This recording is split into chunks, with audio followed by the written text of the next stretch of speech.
Welcome to this video, which is the second video in the series reviewing football grounds up and down England from a photographer's perspective.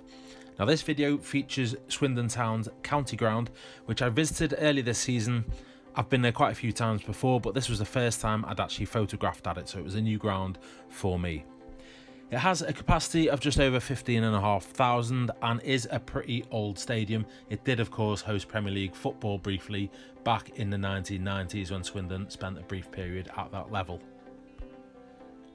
I found car parking to be pretty easy at Swindon Town. I did have access granted to me by shooting as a club photographer, but I believe if you book ahead as media you can also secure this if you're shooting for an agency or freelance or whatever.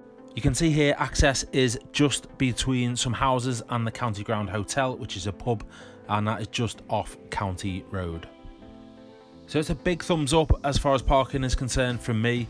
This photo here shows how close you can get in the car park to the stadium itself, and this is basically taken from me standing next to my car. So I'm going to give car parking at Swindon Town 5 out of 5. I failed to see how you can get better than that. In terms of stadium access, also pretty good to be fair. You pick your passes up from a little reception just behind the main stand on the far side there. I forgot to shoot some video to show you exactly where, but if you head from the car park round the back of the Arkell stand, there is a reception midway up where you collect your pass, and then from there you continue up the side of that stand. So on this photo it's left to right, and the entrance is just at the far end of that stand where you'll be shown inside by the stewards.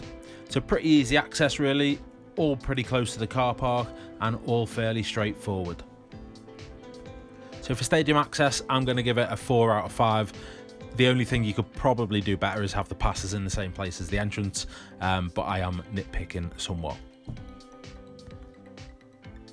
Okay, as far as facilities inside the ground for photographers are concerned, it's a little bit basic, but it's better than what a lot of grounds have got this season down at League 2. So you're shown to this little photographer's room here, or media room. This is located under the stand after you've entered the stadium. And there is information on the wall relating to the Wi-Fi, although I'm going to have to give it 1 out of 5 for Wi-Fi because either the code didn't work, the password, or the Wi-Fi itself just wasn't working on the day. However, I've given it a point because there's clearly provision there at some point. Food as well is only going to score a 1 out of 5 as far as photographers are concerned.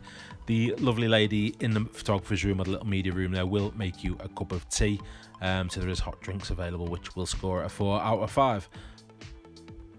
I've got to say, all the people at Swindon you encounter were really friendly as well, which makes a huge difference. So shooting positions, again, I really enjoyed my trip to Swindon, never shot there. You're in front of the hoardings, except those ones you saw sticking out there, and there's this big wide track around the pitch.